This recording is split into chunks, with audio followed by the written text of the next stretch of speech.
What's up, everybody? How you doing? That's a nice room you got there. Yeah, I know. Oh my God, so many familiar faces. Hi, guys. Thank you for coming. So cool. I think that's everybody you could put in here. I don't know. I think so. We could probably get some more on the ceiling. So let's review logistics for a minute here. Yes. We're going to talk a little bit up here. Okay. Take some questions from you guys out there. So think about what you want to talk to Emily about. Then, once you've put up with that long enough, you're going to come out and sing. Testing. 1, 2, 3. Can you guys hear me okay? Okay, good. Okay.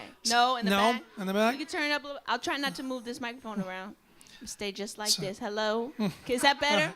Test. 1, 2. Okay. Okay, right. Thank you. Boom. Tell us the truth. Speaker, so I have to. I'll speak up. Hi. So then, you can sing. You're going to play a little bit. I'm going to play a little bit. And then I guess you're signing this record. Yes. Thank you after so we're much, done, you guys, so. for coming. Yeah. So before we get to this glorious new album, I've been wanting to ask. People here went to the Apollo show. Come on, let me find out. Okay, through the storm. Yes. I was out of town and couldn't come to the Apollo show, much to my dismay, but have been wanting to ask. So, as somebody who grew up in this city, what did that mean to go and take that stage and go play at the Apollo? Made it. You know, it just was amazing. I mean, there's so much history there, and I grew up watching Showtime at the Apollo and dreading, I wanted to sign up for it, but I was too scared because I didn't want the Sandman coming out on me. So thankfully, I got to be there doing my own show with all of you guys, so that was way more fun. And it just meant a lot of people kind of congratulated me, and I was like, oh, okay, well, thank you, I'll take it. And then that storm happened. That was weird. It was a snowstorm, first storm of the season. And so I appreciate everybody came out. My grandmother spent 3 hours in an Uber. 5 hours? The number keeps going up. 6. 3 days It was waiting? too much. It was too much. Thank you, Nani. Thank you, Nano. Yeah. So here we are. We made it through. It's a big one. It's a big one. It's a big one. So I guess to start talking about this record, we got to start talking geography a little bit, right? Yeah. It really seems like the catalyst for this chapter was relocating. Had to do it. Making a move. Had to do it. So had to do it. What? Just had to do it for yourself. Had to do it for the work. That my mom was getting tired of seeing me every day. And I needed a place to create, and it's so expensive here. And I just didn't, I didn't want to have 100 roommates. And I love the country, and it was just calling my name. I just wanted to see what it was like to live the other way that other people live. Not us. We live in a certain way. But just to have a yard and to be outside with no one else around is like a luxury that I hadn't really experienced that much in my life. So. Because we're all around each other, which is also a beautiful thing, but it was nice to have a break from that. Felt like a long time coming, or this was something you woke up and thought, I gotta do something? I think we always wanted a country house, right, guys? This is my family here. My whole family's right here. We even looked at country homes at one time when I was 10 and never got one. Remember? That was so I had this dream. I had a dream. So finally, 33 years old, I was like, let me just try this out. And I had to learn how to drive, which was scary for me.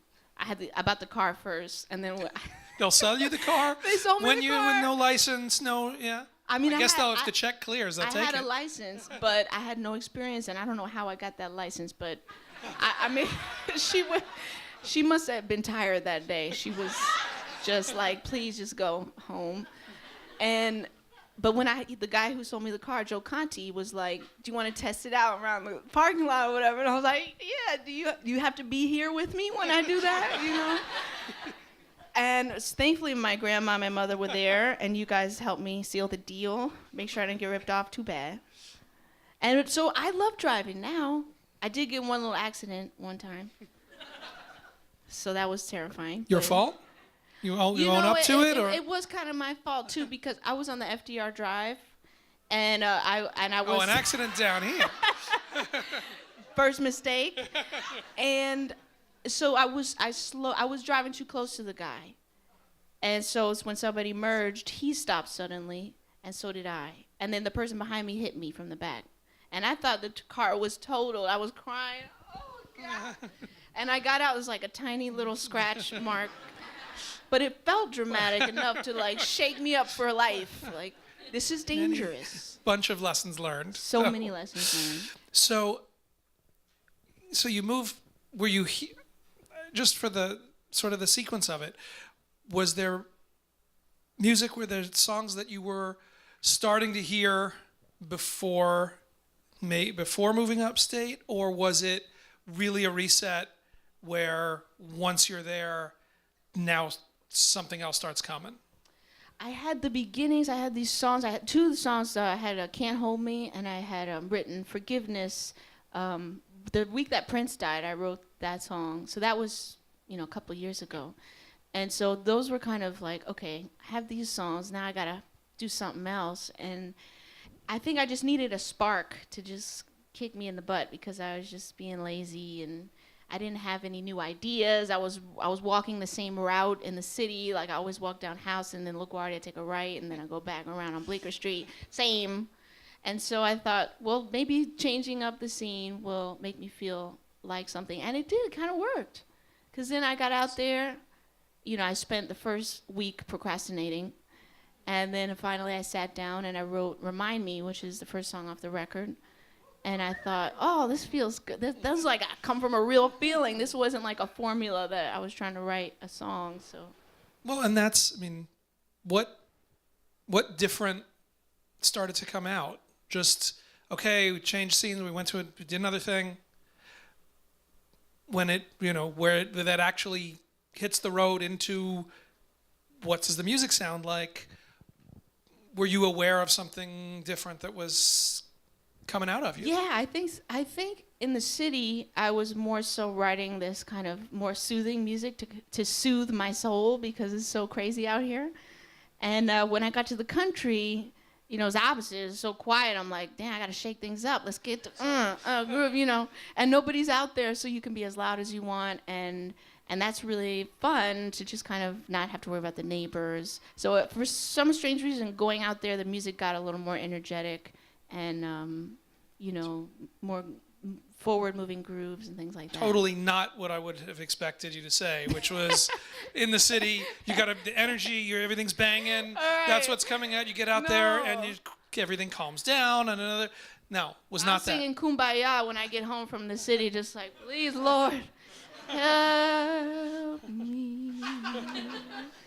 But up there, it's so quiet. It's almost too quiet sometimes. And does it change just the method? Can you do different things? Do you have, is it a different relationship to the time or to the time you can spend writing or the time in the studio? Like what, is it a different process? Yeah. In a different setting? It was more like the elements that we had to deal with up there when we first got up there. Jeremy Mose and I went up and we rented this little house, and the idea was to work in the garage, but when we got there it was like September, so all the crickets were like in full effect. So we're like, I just got on the mic, and the first thing I hear was like, and I said, what is that? What is this? So, and then it was a whole choir of crickets. That was their time to shine. It was like right when we got up there. And so, okay, what I didn't know was that in the wintertime, all the insects die. So that was like, wow, this is awesome. No roaches, perfect. But then the garage isn't heated, so I had to get one of those little space heaters and would like turn it on for like 4 hours before I go out there. So, the elements dictated my workflow. So it was kind of cool because I got to kind of take my time in the morning and then go out there and work and then walk back to the house And then also driving was really fun, to just listen to the demos in the car. It's like the best place to listen to music. And we have a bunch of buddies up there, and a really great friend of mine, amazing musician with the Daft Kings, Coach Amaya. He did some horns on the song Running for us in his house, so that was really fun. And yeah. I recommend you all move up there, because life is so much nicer. This is then your side gig doing real estate for Ulster County. That's right. Is what's coming. And all I'm of this selling is used going to cars be as right well. there. Well, you can sign up at the Yes. back for We need diversity. That's the only thing that's lacking. Everybody, come up. Let's go. Do you listen to different stuff? Yeah. Do you listen to different? I mean, I know when I'm here or someplace else, different things seem to match. So Totally. anything that you started listening to that started to come out in these songs?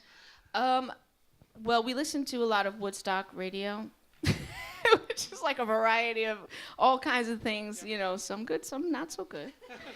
But I think I was really into classic rock the past few years, and I got to see Tom Petty play at Red Rocks a couple of years ago before he passed away, and that was life-changing for me. And I got really heavy into Tina Turner, and just like, a lot of 80s stuff, Simply the Best and all those records, because I think she really captured like the R&B rock combo and made it awesome in the best way.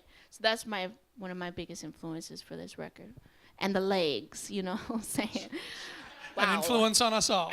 Exactly. So was there, you said Remind Me, was the first one you wrote up there. Yeah.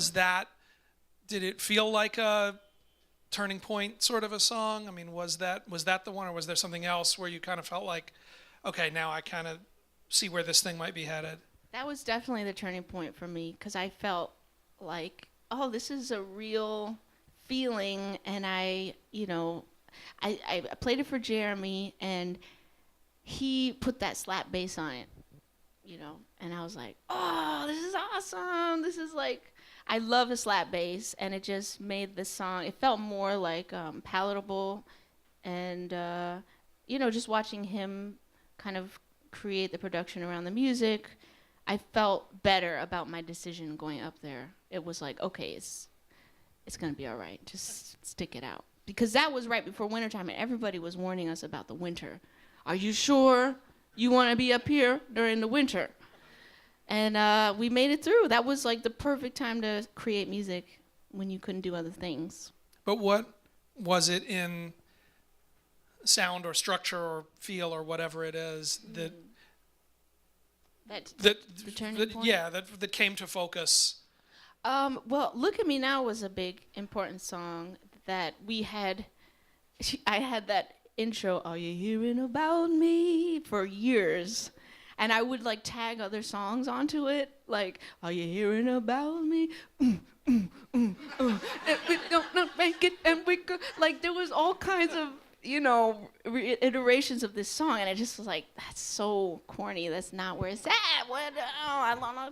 And I swear to God, I had a dream. I woke up and I had a dream, and it had the melody of the verse,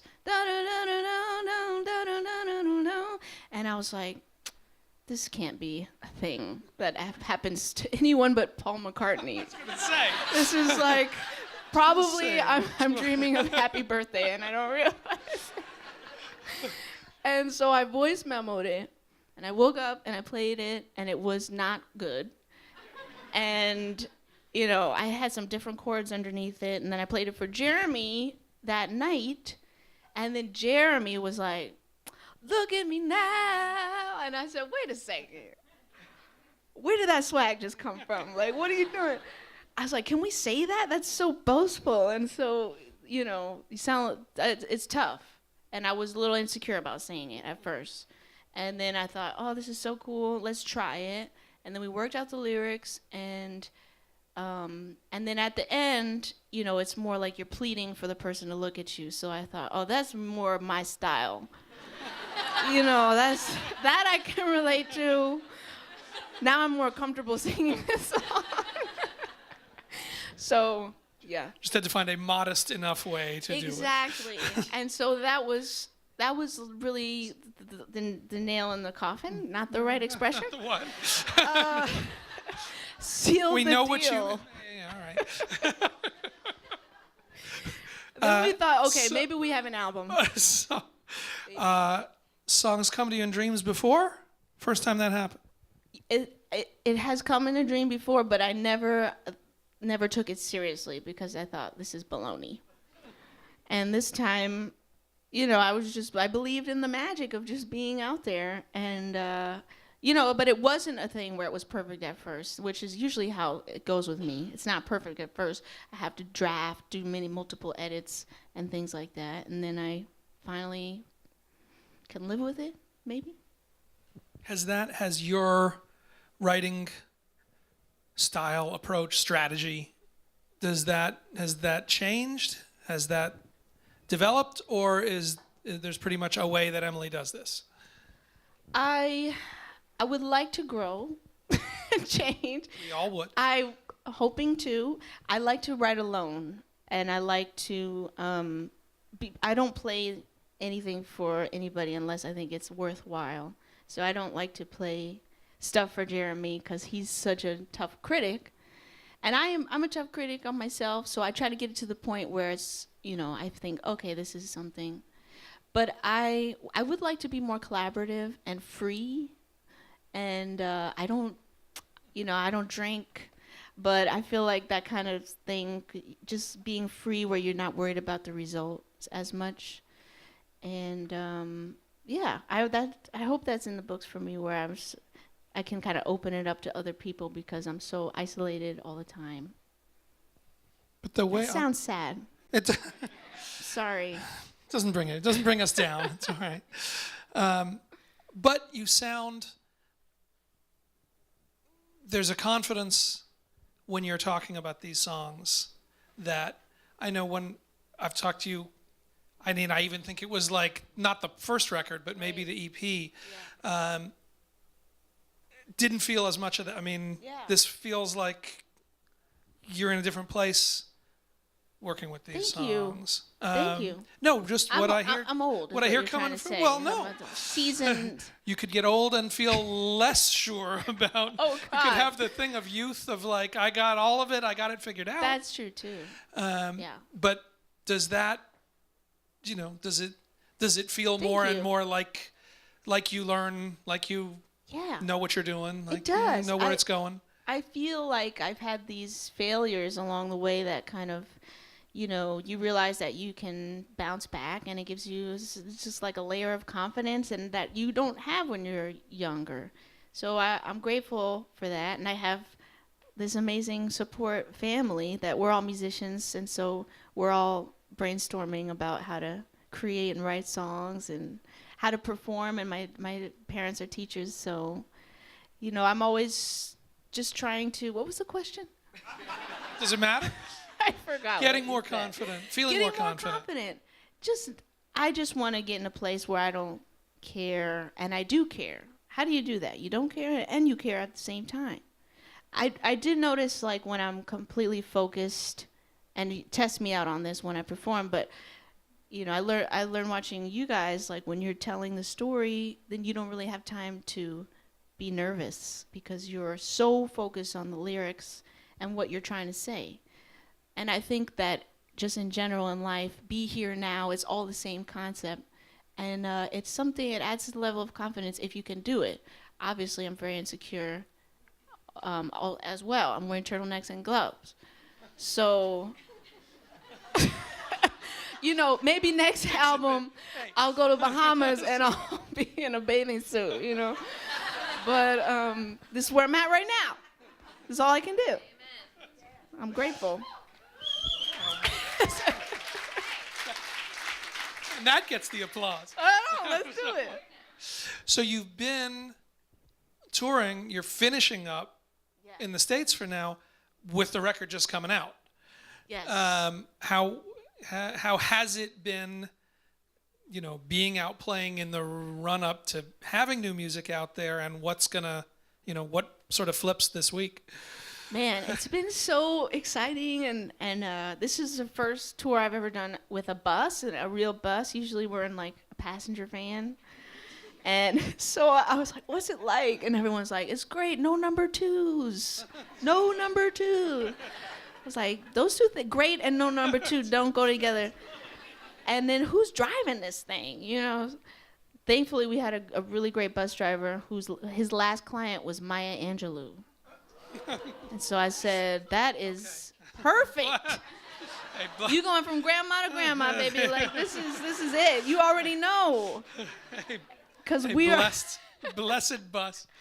Yes. Oh my God, so much. And he had all kinds of stories about her. So the tour was fun. I was nervous because nobody knew the songs. We were performing before the album came out, but everybody was like so nice. And I love my band.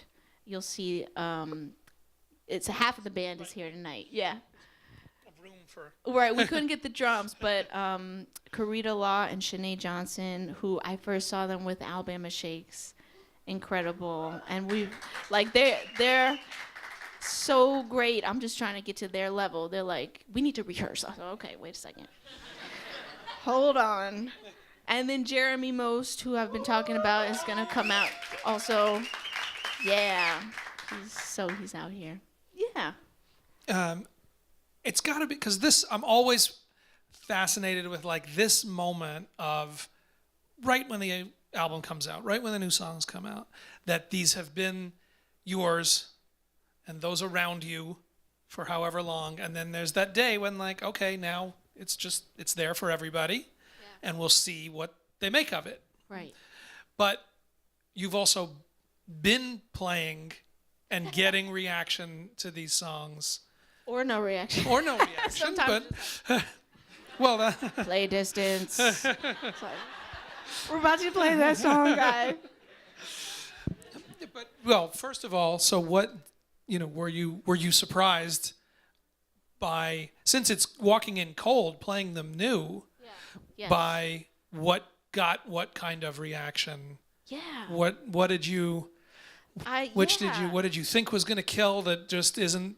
That they didn't get right away, or which were you sleeping on that blew the room up? Right. Well, I think certain songs, like, I naturally feel more comfortable singing, and other ones I kind of have to learn how to, I don't know if this is the best way, but we always make the records and then learn how to perform them rather than like going out on tour and performing them and then recording them. So, certain songs I felt more insecure singing, and I think maybe I was projecting or something. But it's really fun to be able to do the show like. This album kind of lends itself to a more energetic show with a little bit of choreography.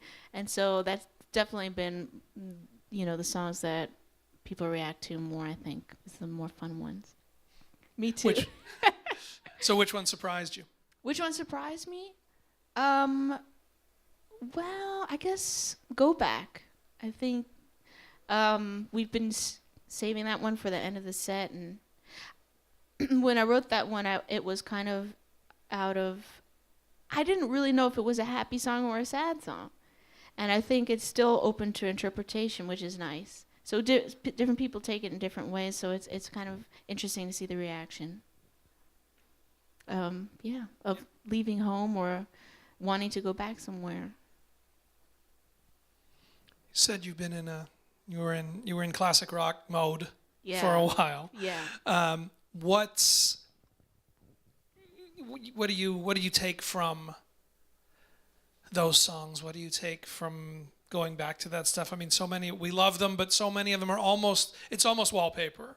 That's right. Songs that are just, we take for granted, yeah, and they're out there and we all know them and that's it.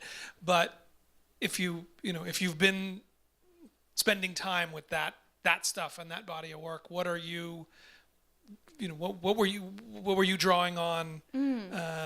What were you finding in that led you to anything? That's a great point, because it does just like, all right, you're in CVS, like, come on, let's get this. You still playing this song? But I watched the Tom Petty documentary a few years ago, and I think that really opened me up to learning about the process that he went through.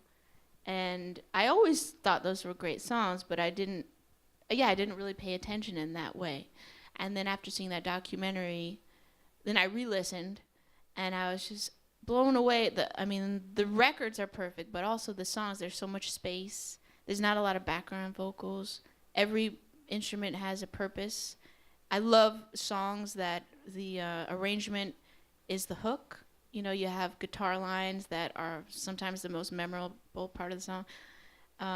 And I think that's what separates a good song, a catchy song from a not catchy song, is like everything has a purpose. And he was just the master of that. And then I think I got ripped off on the ticket prices. I paid like $1,000 for, but you know, then seeing him live at Red Rocks, it was just inspiring, because when you write a song, it's not you anymore, you know.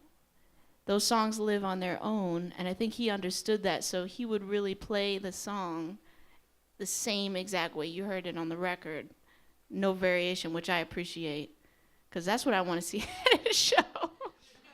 I don't want the remix. People say different. I want the song, man. But people say to people, there's some who say, like, take it someplace else. Take it someplace else. Okay. You know, and also play me the song that you know we love. A lot of times we go to a concert and I don't want to play that song anymore. Okay. I don't want to buy your ticket anymore to your show. You know, like, why are we all here? I mean, the song is king. The song is the champion, and I think we're just lucky that we can enjoy music. I don't understand how it works. It's just a miracle. Well, and it's not to get too lost in the detail of Tom Petty, because I could do it all night. But that interesting that you go to him, because to me the thing that was so interesting, especially when he passed, was how deceptively simple those songs are. Right. I think that everybody thinks like, oh yeah, they're great, they're hits, whatever. And those are songs that will continue to unfold, because I don't think we got just how incredibly concise and precise and not they corny. were. Yeah, it's hard to write a simple song. It's easy to write a complicated song. You know, but I won't back down. Wait.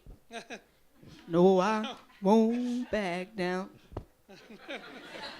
It's like, really? That's too. Come on, you fucking with me like You're really this? doing that? You're really doing that? And he even said that, right? He was like, yeah, it was so simple, I wasn't sure about it, but then the guys liked it, so it's amazing. So one. Hey. Well, that's. So one, you've always had.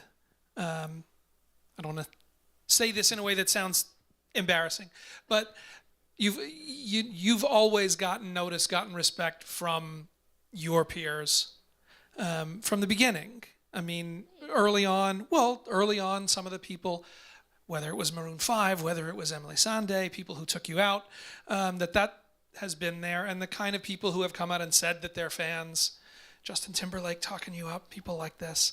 What? I don't even know what the question is.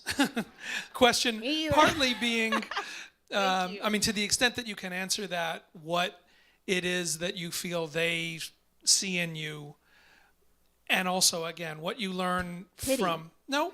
I'm so bad. Not over and over again. She's broke. No. And what do you and what it is that you take from with some of these, from being around them, from touring, from working with them? What do you carry out from people who have achieved those kind of things? I think, well, when I first got in the business, I went right to this major label situation, and what I wasn't told by anybody that worked there was your biggest allies are other musicians and singers. And, make friends with other people, because they're going to lift you up and they're going to help you out and help you survive this world, teach you how to do it. It was more like, that's your competition or whatever, which is totally bogus idea. And so I think I learned along the way, having these wonderful people just like reaching their hand out to me.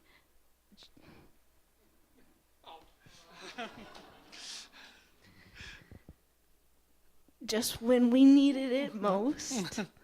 And then you realize, like, yeah, we're just people trying to do the same thing.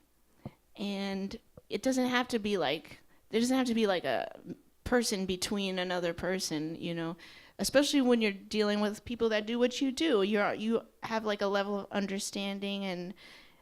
And anyway, what I'm trying to say is, like, just if you're musicians, like, go out and support other musicians, because that has been a joy and a real blessing for me to be able to go on tour and learn how does tour work. I mean, just from being an opening act, seeing how, you know, how does sound check happen? How do we eat food? And how do we get from one place to the next? And do I need a tour manager for a house? Do I need to buy? I mean, I was buying my grandmother on that Maroon 5 tour. We sat in the apartment and we were like booking trains for Europe and stuff.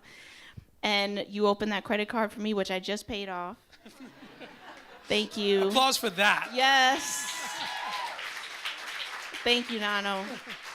And yeah, so it's. I wish they taught it in school. You know, how do I respond to an email from a manager, or how do I write my stage plot and things like that. And so other musicians are the ones that help you with that kind of thing. I'm not saying Justin Timberlake helped me with my stage plot, but he probably would. Not yet. You know, if I asked him to.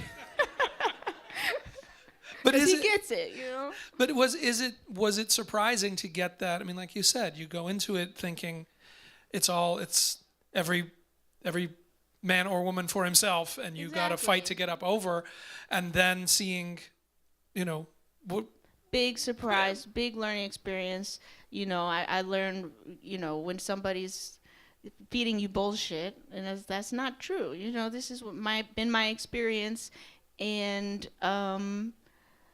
I mean, there's been countless things, just every day, just little things, and yeah, I don't know what else to say about that, except Jeremy was a person that really told me about that, because he was a sideman for years, and that's how sidemen get their gigs. Is you talk to other musicians, and if they can't make the gig, then you take their gig. That's what happened with him when my guitar player couldn't make my gig.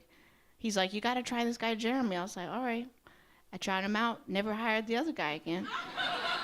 So it's a crapshoot. It's going to happen one way or another. It's going to have to happen.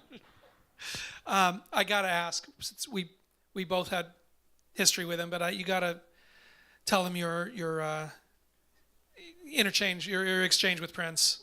Oh my God. Oof. You know they want to hear that story. Well, so somebody texted me, I think maybe Al, my brother AC, let me know about it, and that it was Third Eye Girl, the Twitter account, just tweeted your song. You know, it's like, that's not him. That's the intern. And so I went on there, and I was like, oh, this is actually him. And so I was calling all my friends, listen, you're not going to believe this. Prince just tweeted my song. Go on Twitter right now. Check it out. They go on Twitter. He deleted it. It's gone. You know, he had that spiciness that was just like, why are you fucking with me right now? This is so cruel. And then that happened another time, and I screenshotted that shit. I said, not today. Proof. We know how to do this now. That's why I was like, thank God that technology existed. And then I got an email from my managers saying, Prince wants to have you, you know, at the crib, and wants to bring your band there to perform. And so, of course, I tell all my band, we're so excited. We was like, we'll do whatever. We're not going to bring our phones. We won't wear shoes, whatever he wants. I'll bring purple jelly beans. I'll wear, you know, whatever. And then I flew out to LA to write some songs, and then I got the terrible news that he wasn't with us anymore, which was also a mean trick that he played on all of us. But yeah, so I never got to meet him. But yeah, it's strange because I get a lot of Prince references, and I'll take it. I'm not turning that down. But honestly, Michael Jackson was my biggest influence growing up. And I only now got into Prince just recently. Do you hear it when the references are made? Do you know what people are pointing to? Yes, for sure. Yeah, I think it's like the rhythmic, I'm fine. Also that, whatever. You know what I mean? A little bit taller than he was. Yeah. A little bit yeah, taller a little than bit he taller, was, but a little bit of tight butt. And I love staccato. I love singing rhythmically, and I mean, oh God, I just watched Purple Rain recently, and we were all watched it together, and whew, amen to Prince. He really did. He did it 1,000%. So, yeah. Nothing like it. Nothing like it. Nothing like it. So you've been on a stage since Friday, since the record came out. Right. How different is it playing when people have heard the songs? Does it feel different in the room? Are they coming in waiting to hear? Now they're like something they're waiting to hear. I enjoy it a lot more. It does feel, we played Chicago was our album release show, and I couldn't believe it. Like, some people knew the songs even just from listening that day. So that was totally wonderful.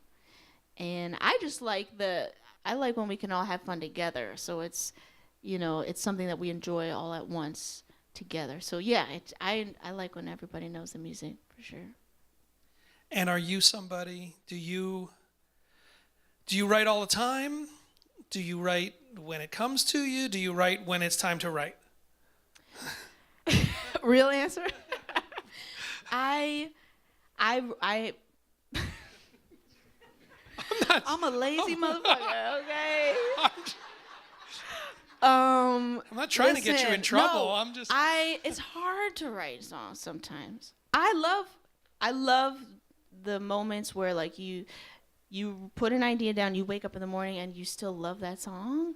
That's like the most exciting feeling ever.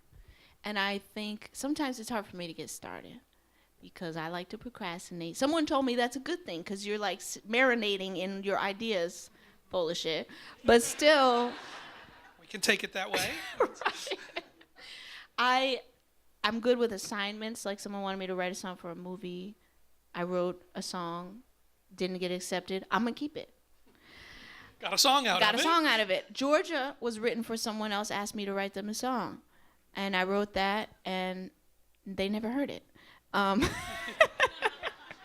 So sometimes it's like it takes a little motivation to write. But there's times like I try to stay open to it so that even throughout the day, don't take anything for granted. You could be at the line in Whole Foods and somebody says something, write it down because that's what everybody says to do. And it's worked for me. And sometimes it's just a sketch or a catchphrase or something. You could build on it later. So it's more just like piecing ideas together for me. Even on tour, on the road, or in motion, or whatever it is, you can still be. You can still be up and you can still be up to it. Yeah, don't close the door. And just kind of taking every idea seriously, believing in every little thing that it can be something, rather than, that's just I did that in the bathroom, whatever. It's not. So I try to do that, and then when I get home in a quiet place, then I can just jam out, make mistakes that you guys don't hear the bad stuff, hopefully. You've said at the beginning here you would want to get to a place where maybe you can collaborate more, maybe you can do either that. You say here writing something for a film. Do you think in terms of, you have friends and associates who are writing musicals, who are writing, these other kind of things. Do you think in those terms? Does a musician today kind of have to think in those terms? Because you've also been making records during this time of, crazy transition in the business. And I find that pretty much everybody now is kind of like, well, yeah, but maybe there's something else I could be doing with songs other than doing songs to make a record. That's true. Yeah, I would like to be more modern with my thinking. For years, I've just been trying to dust off these old-fashioned ideas that, have been circulating, and I want to be more free with it. I think just releasing singles is cool. I always like having an album because it's just easier to say, this is what I did then, boom, that's all together. It's organized. But I don't want to just put it out just to put stuff out. I think that's where I'm always fighting that, because everybody pressures you to just put stuff out, more content, and this and that. But for me, I'm just like, well, when I die, like, all I have is this stuff to represent my name, and I don't want that to be whack because somebody wanted me to get some more likes, I'm trying to see. Thank you. It's hard. It's hard to say no, and it's hard to take your time, because it feels like it's forever, but it's not. And then the minute that you put it out, then they're asking you for the next one. So you might as well just take your time and get it right. Amen. Is it the upside of it, that I would think, is there is the chance to think more creatively about how to do it, not just to think in terms of blocks of, okay, when I have 12 songs, then I can put them out. Absolutely. To be able to say, here's something great that I did, you can hear that. That's right. I played a great show last night, let me put that out so people can hear it. That you're not locked into that system. Is that something that you... Yeah, Jeremy talks about that a lot. And I think that it feels good to have this album with, ATO has been an amazing record label. What do they call? And I feel really excited to like have that with this wonderful support system. And then now I have stuff that I just want to release more frequently, do an EP here, put out a song here, singles. Because honestly, people ask me, what's your favorite album? I'd say I can tell you my favorite song, because I'm more of a song person. I don't really go by that whole album. So yes, you're right. Just said you want to put them out as a whole album. Don't make no sense. No, don't make no sense. But I guess what I'm saying, I like hit songs. So if I think, I don't want B-sides, So if I think that I have a good song, then I'll put it out. But if I don't, I'm gonna eat cereal and just chill. And wait till I have a good song. I'll wait till I have a good song. All right. Let me get some questions from you guys. And they warned me up front, it's too crowded for them to try to bring a mic around. So say it loud enough that I can hear it, and I will repeat it out into the world. And let's do that for a few minutes. Let's go over here. Hi. How you doing? Good.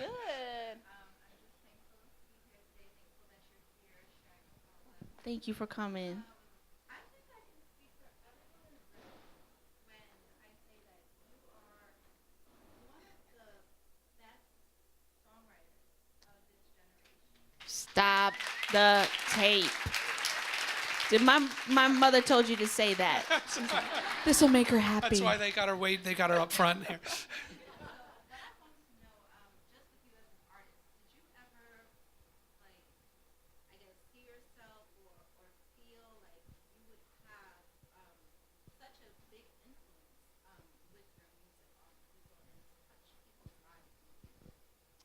Thank you so much for saying that. For those in the back. So the question was, did you see yourself making music that was going to affect so many people, influence so many people so deeply? Thank you so much. That is the question. I always dreamed, I always wanted to be, I always wanted to have a positive effect on the world, the way that, my heroes, my folks, and my bro, and everybody has. And so I was laughing at me like, what are you talking about? So it's just been a dream since I was a kid, but I don't, oh God. When I put out that first record, I was like shamed. I felt like, oh, it's never, because I wasn't 100% behind it, And I thought I could never really recover my dignity from that experience. And so hearing you say that really means a lot to me. Thank you, because I just did not have a plan B. Nobody taught me anything else. So it had to work. Don't blame them. It had to work. Didn't go to college, you know what I'm saying?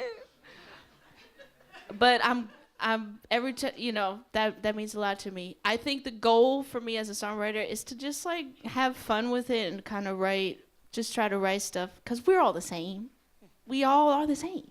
We like the same, we need to eat, we want to sleep, we get grumpy, we need coffee, we like to eat, all this other things, but we'll keep it PG for tonight. And so I think that's still my goal, is to try. I don't think I've achieved it yet. I'm gonna need to get to, I would love to like write a song like Won't Back Down, something like that. Thank you. I'll go to the back, but let me go right up front. Hey, good to see you.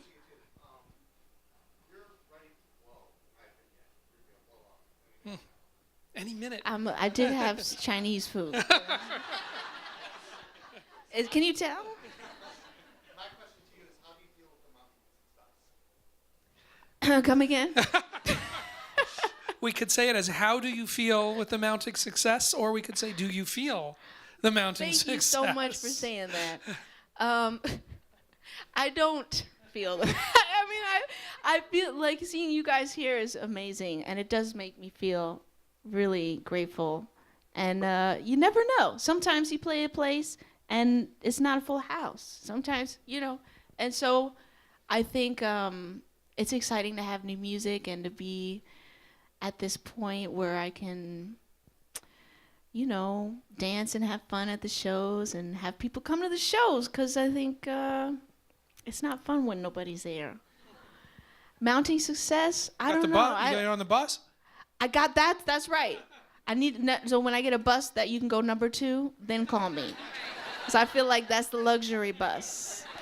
Right? And then the sides come out, boom. And then it's like, I don't know. I'm never satisfied. I'm grateful to be here. Thank you for saying that. Let me go. Where do you want to go? Oh, I get to be the bad guy. Anybody. What do you like? Everybody. I want to go for, we got these 2 guys on the aisle, so I don't know how to point to one. Okay. So we'll do you 2 in a row so that I don't upset either of you. Perfect.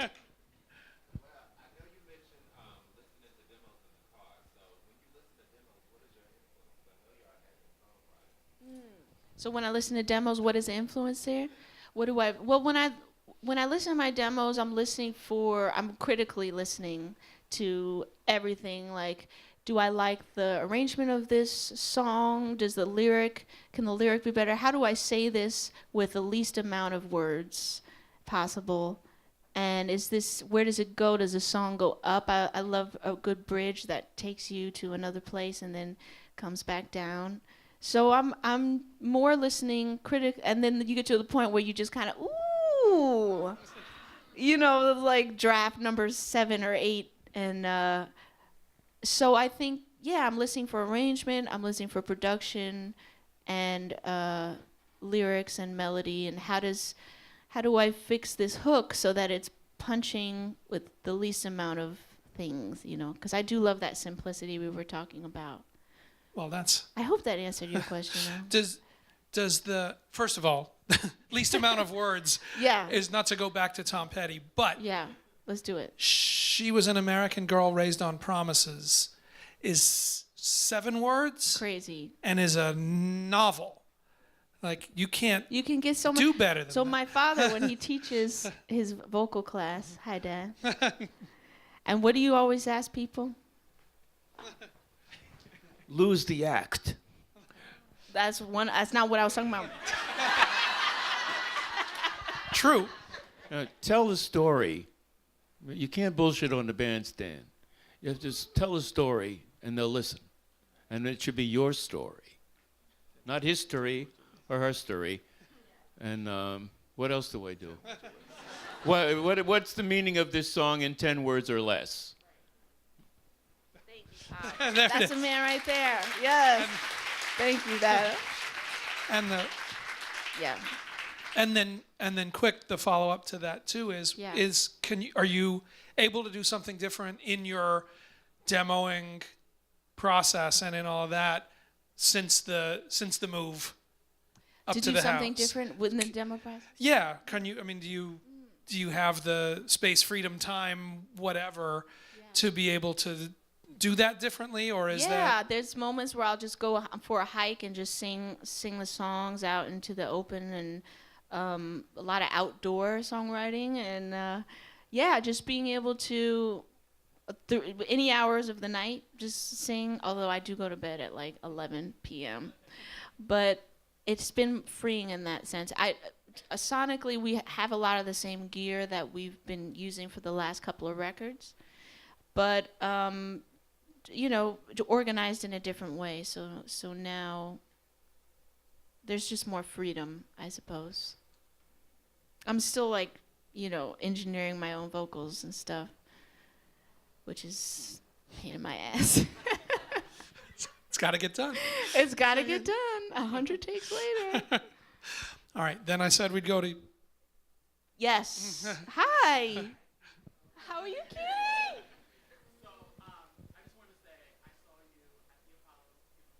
Thank you. Oh.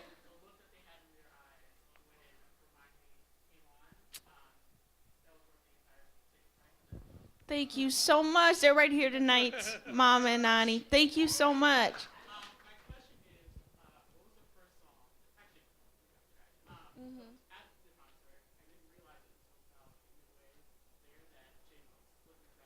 Yeah.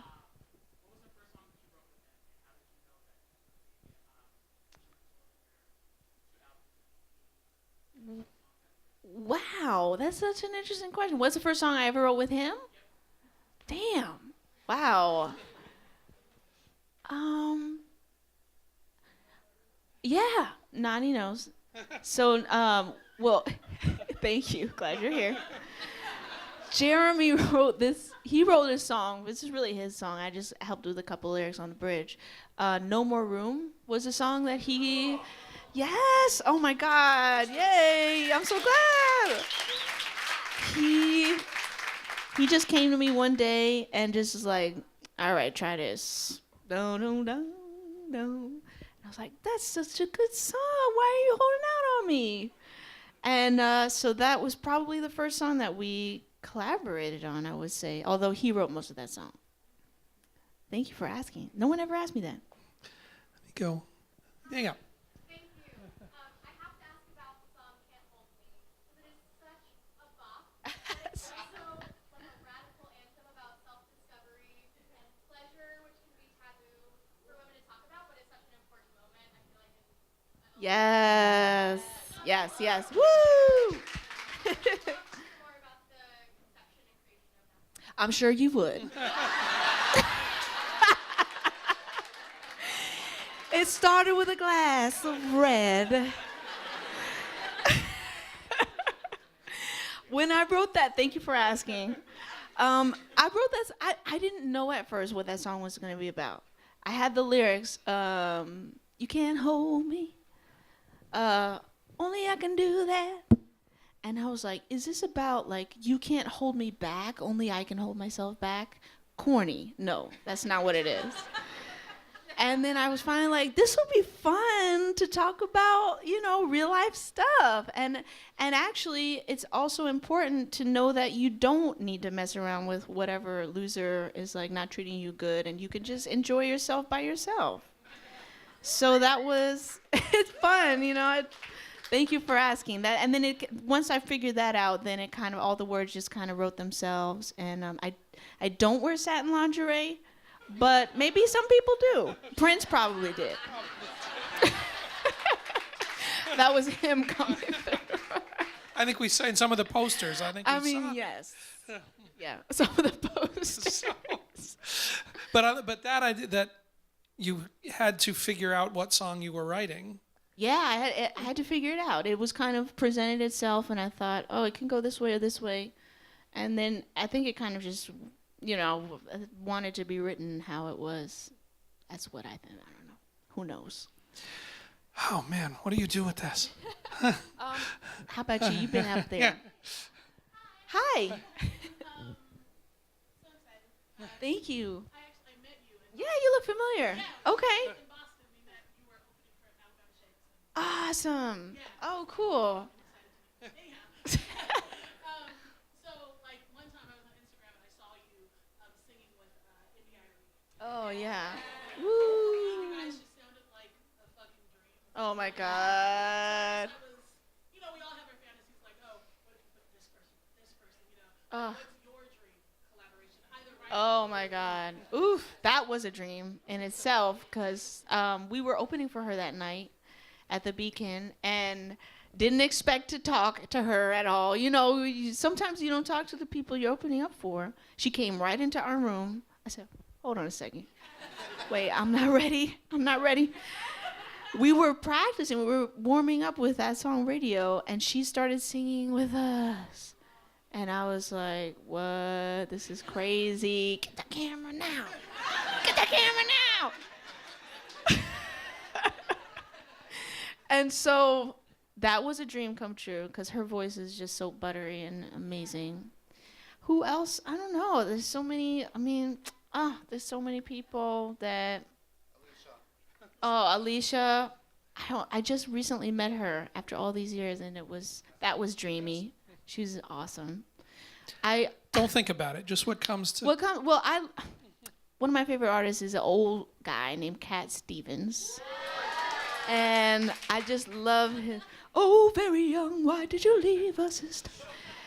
He's had some weird stuff in his life, but I try to separate that, and we'll go back to the music. I would love to collaborate with him because he's one of my favorite artists of all time, and he's still alive. Songwriters Hall of Fame this year, in You fact. out there? Yeah, Songwriters Hall of Fame this year. Amazing. So cool. Okay. Over there. How about that? You're looking around, but stand up. Thank you.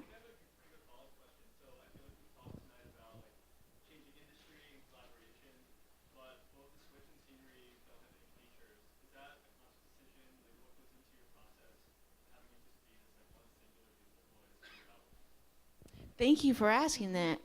What is the process? Insecurity. Nobody wants to sing with me. How do I ask them to sing for free? They're going to come on tour now. We're going to have to sing every night. I don't know how that works. We get a hologram for their moment. Those are real thoughts. Seriously. Those are not. That's actually what I think. All of these Yes. have come up. All of it. And then it's just like, I just feel like I wanted to express it fully and be like kind of selfish and I don't know, just hurry it up, not have to go through managers. It is actually all of those kind of ideas rather, because there's some people that I would really love to collaborate with. Anything that, you did while writing or while working on it have the thought of, I could do that. Yes. T2, I was hearing, two people, because Ben Kane, who, is Ben Kane here?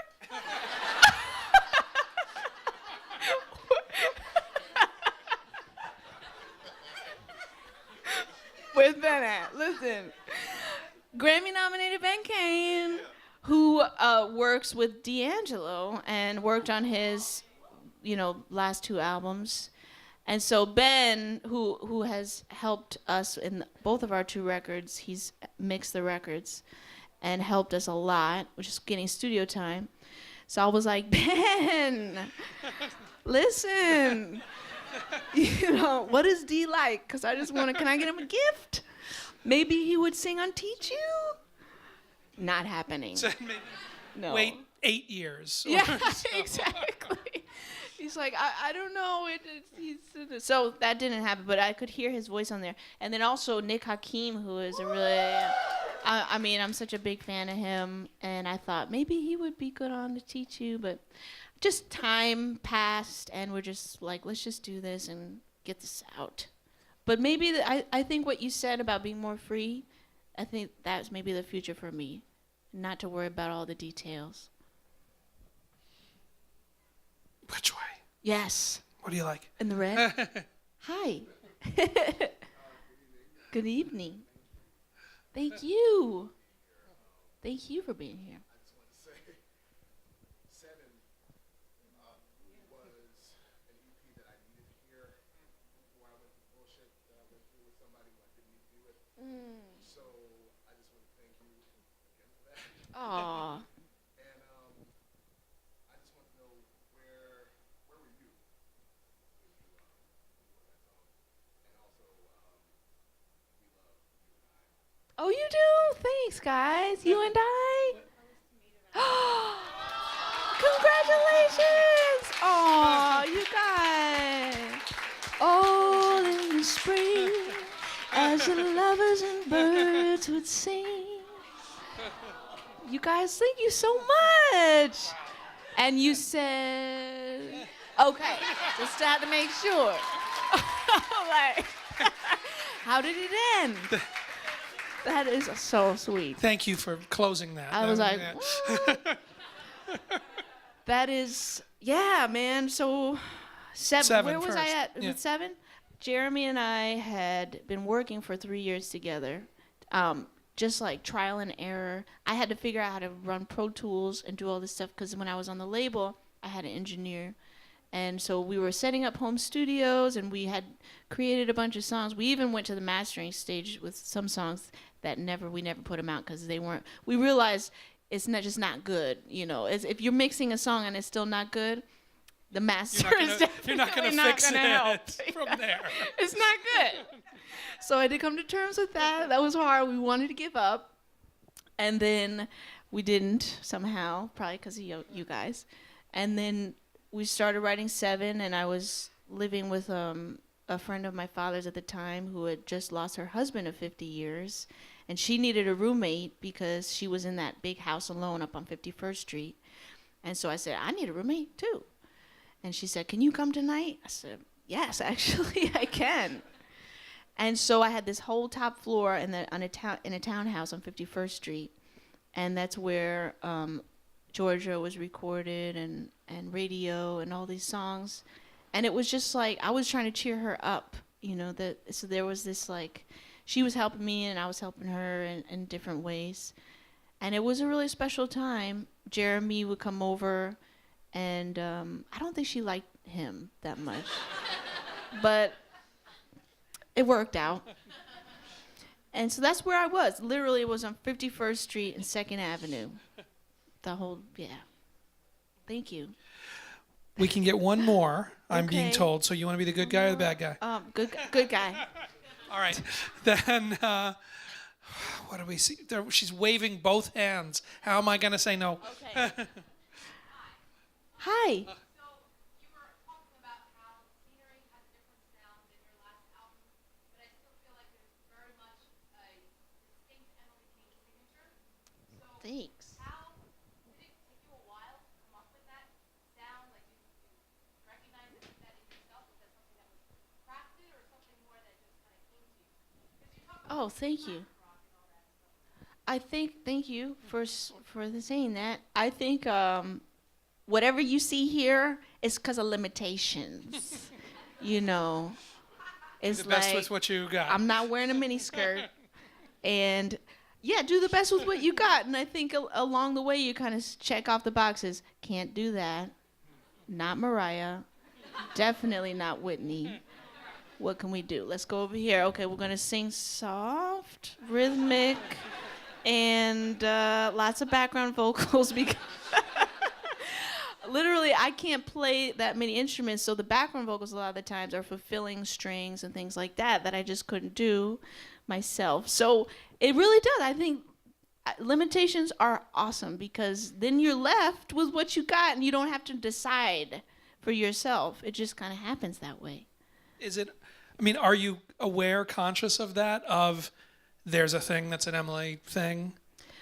I mean, I don't think about it, but I definitely I know what I can't do, so I try to just play to what I'm able to do. And when I met Jeremy, he was singing softly too, and I was like, oh, okay, I see you.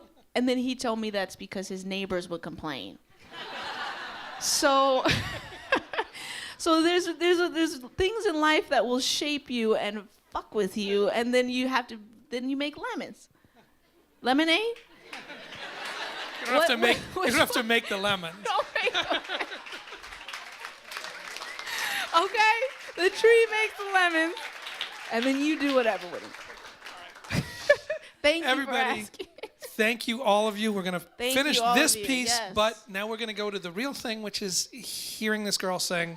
Thank you so much. Thank you. Thank you, Alan.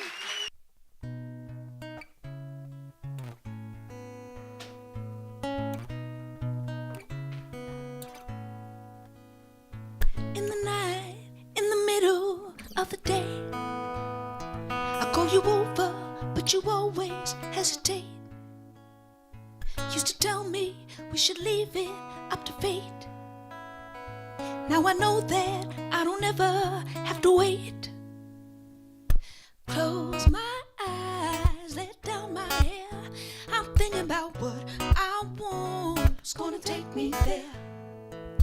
Turn the dial on stereo. I'm thinking about who I want, and I won't let go.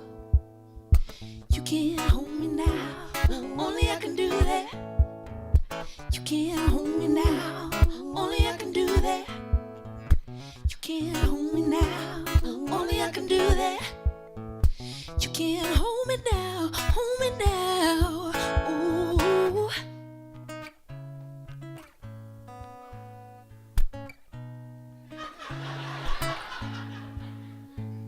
In a t-shirt, in my satin lingerie, a little lower, little higher, change pace.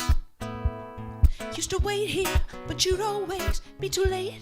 Now I can go there, and I never have to fake.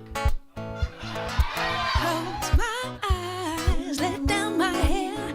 I'm thinking about what I want. It's gonna take me there. Turn the dial on stereo. I'm thinking about who I want, and I won't let go. You can't hold me now, only I can do that.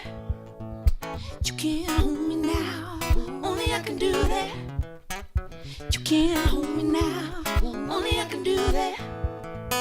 You can't hold me now, hold me now. Ooh.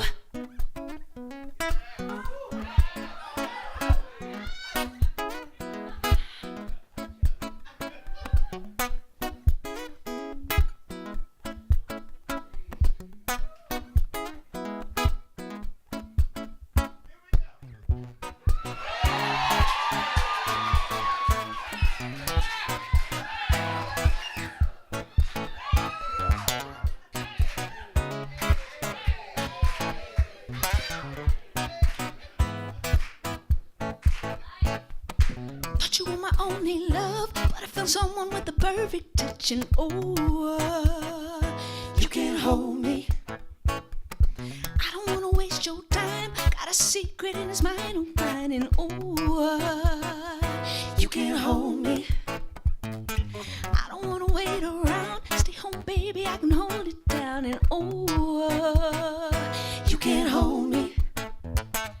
Now I don't have to look no more. I'm the one that I've been waiting for, and you can't hold me.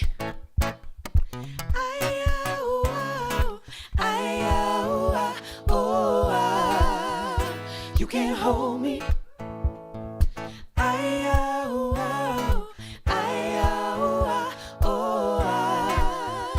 You can't hold me.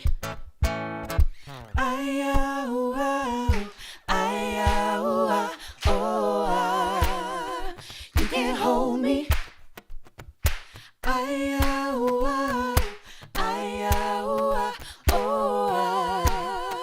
You can't hold me.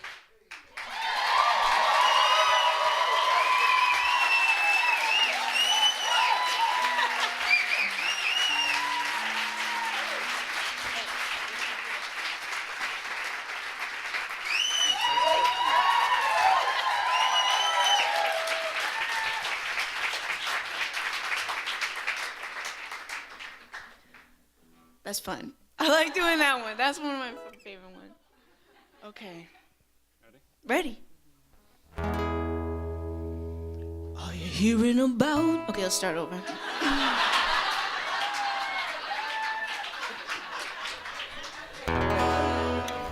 It's that low note, you know, that gets me every time.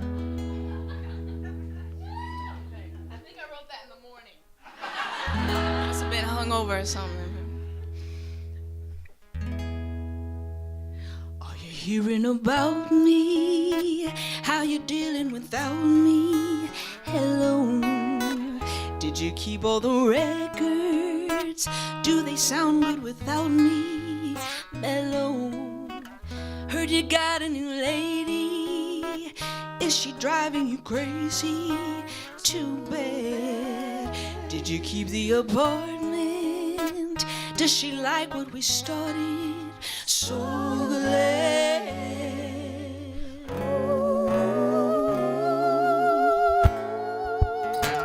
Did you hear about me? I got off the ground. I stood up when you left me, baby. Look at me now. Look at me now. Yeah. Did you hear about me? I'm making a name. I got a little money just playing the game. Look at me now. Oh, look at me. Did you see me driving with the windows down? You said I never do. Well, I figured it out. Oh, look at me now.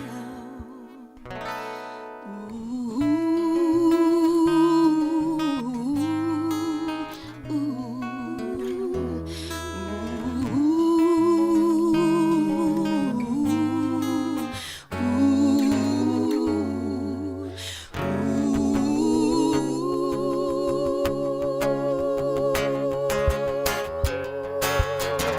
Did you hear about me? You pushed me around, but now I'm pushing paper, baby. Look at me now. Look at me now. Yeah. Did you hear about me? You thought I'd give in. You tried to hurt me, but you'll never do it again. Look at me now. Ooh, look at me. Did you hear about me? I got a new love, somebody I can count on, love I can trust. Ooh, look at me now. Ooh, look at me. Did you hear about me? I'm living the dream. Everything is better since you walked out on me. Look at me now. Why did you leave me? Didn't you care? Didn't you love me? Don't you wish I was there? Oh, baby, please look at me now. Are you hearing about me? How you dealing without me? Hello.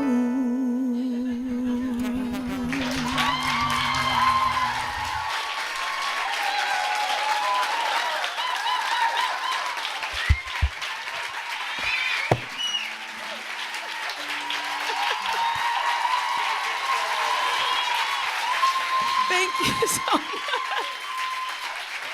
Thank you so much. Yeah, thanks. Can you guys give it up for my incredible TM friend of house, Bear?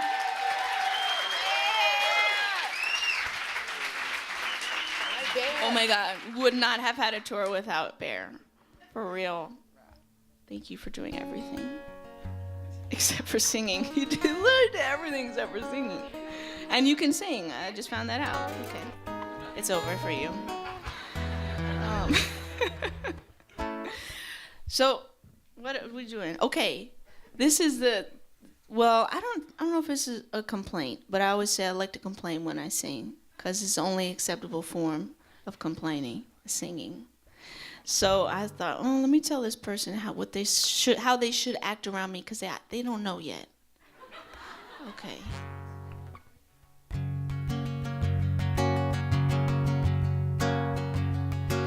Do I have to explain that I care for somebody you love? Call them up on the phone when they're feeling blue. Light up with the words they say to you. Do I have to explain that I care for somebody, just make them feel like there's no one else around. Pick them up when you think they're going down. How to soothe me when times are bad, how to ask about the day I had and make it alright. How to listen when we're all alone, how to put away a telephone and look into my eyes. It's never too late to learn the way. Do I have to explain how to give somebody love? Call them up on the phone when they're feeling blue, light up with the words they say to you. Do I have to explain how to care for somebody? Just make them feel like there's no one else around. Pick them up when you think they're going down. How to trust me when I'm on my own, how to treat me when I get back home, and make up when we fight. How to take me out and have some fun, hold my hand in front of everyone, and love me through the night. It's never too late to learn the way. Do I have to explain how to care for somebody love? Call them up on the phone when they're feeling blue, light up with the words they say to you. Do I have to explain how to care for somebody? Trust, make them feel like there's no one else around. Pick them up when you think they're going down. Do I have to explain how to care for somebody? Love, call them up on the phone when they're feeling blue, light up with the words they say to you. Do I have to explain how to care for somebody? Just make them feel like there's no one else around. Pick them up when you think they're going down. Do I have to teach you?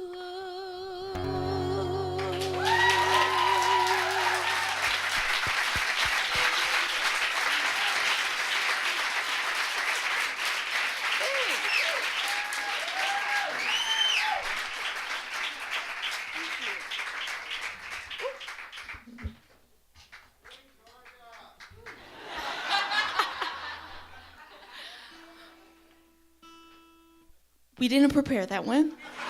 I'm just gonna say that. We did not rehearse that.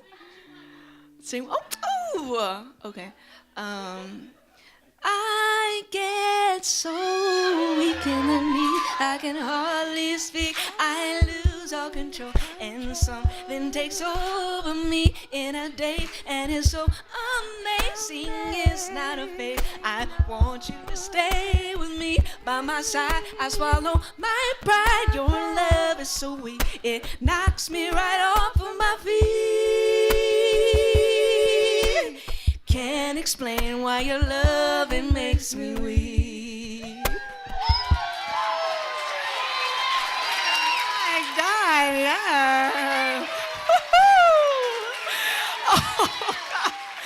Why haven't we been doing that all night? This is so good.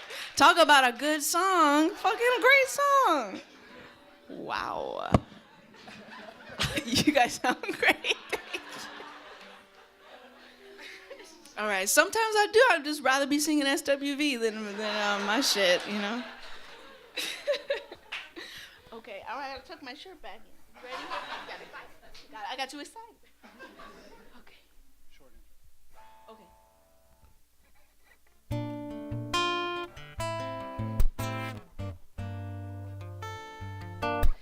Hey, love, time to get up. I think you've been sleeping too long. My day started when you were still yawning. One room just ain't enough when it's two folks trying to get along. But it's hard to leave you alone. Ooh, ooh.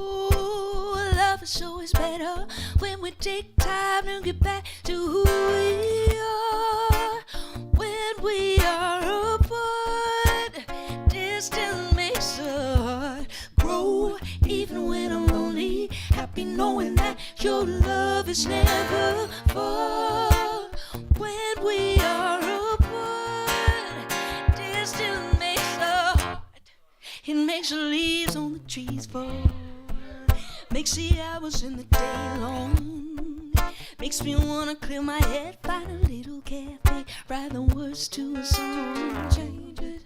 And I know that I'm still free, be anywhere that I wanna be. Maybe get dressed up, wear something real pretty that you ain't never seen. Ooh, love is always better when we take time to get back to who we are. When we are apart, distance makes us grow. Even when I'm lonely, happy knowing that your love is never far. When we are apart, distance makes us heart, heart, heart, heart, heart, heart, heart. Ooh, yeah, yeah.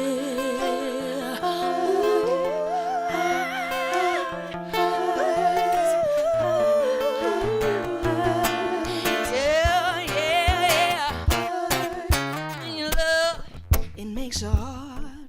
When you trust, it makes it hard.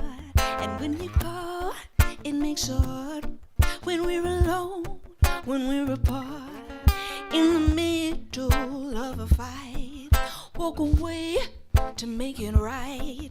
And where we go, we're never far. In the light or in the dark, on a plane, up in the stars, in a movie, or at the bookstore, home alone, or out to tea.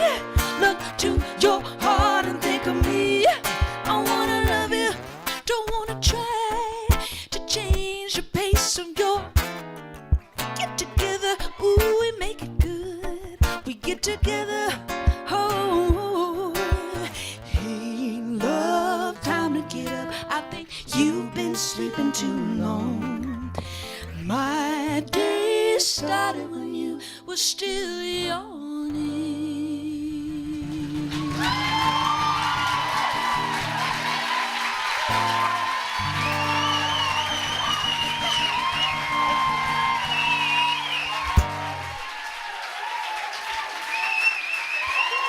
Oh, thank you so much. Please give it up for Shanae Johnson and Karita Law. And Jay Mose. Give it up. Thank you so much, you guys. Just want to shout out my family here. I got Kim Calesti, my mother, Maggie Haley, my grandmother, Megan Ivy, my sister-in-law, AC Lincoln, my brother, and Marion County's my father. Thank you so much.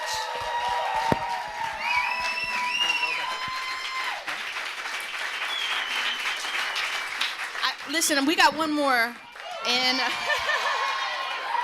thank you so much. This is such a special night. I love you guys. Thank you. Shout out to ATO in the house tonight. I see y'all back there. My family, thank you. Love you guys. Andrew Lee, manager, let's go. Who else can I? The rest of the night is shout outs. Shout out, Strand Bookstore, thank you for having us. This is the last song on the record. It's called Go Back.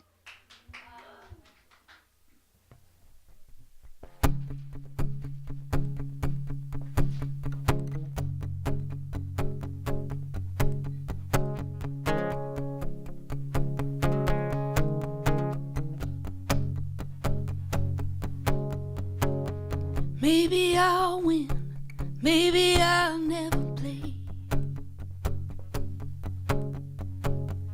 Maybe I'll lose, maybe I'll leave the game. Something calling, don't know where I'm going, I feel it in my veins. Had some tough breaks in this town, heaven knows. Seen some heartaches weighed me down like a stone. Well, I licked my wounds, I got nothing to lose. I'm headed out on my own. I'll never go back. I'll never go back. You'll never change that. I'll never go back. Will I make it? Will I taste victory? Will I give in or will I risk it on me? All this reminiscing and wishing things were different has brought me down to my knees. Kiss my mother, tell her I'll be okay. Couldn't stay here, had to find my own way. Well, there's something better, it's got to be better. I know I'm gonna find it someday. I'll never go back. I'll never go back. You'll never change that. I'll never go back. Oh, I can't expect to find a feeling like that again. No, I won't pretend. Oh, I know there's something waiting down the road ahead. I'll find it in the end. Find it in the end.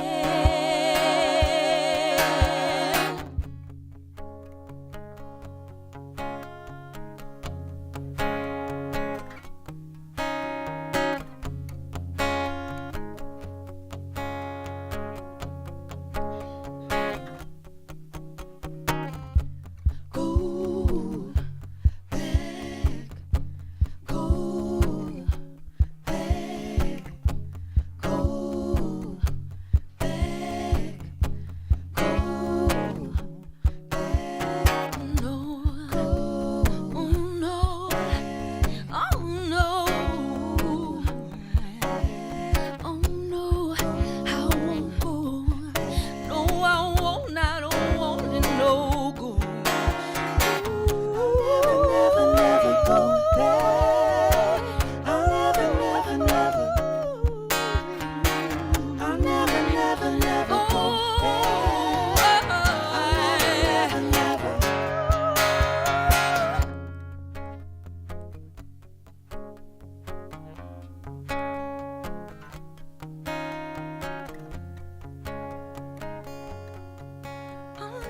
go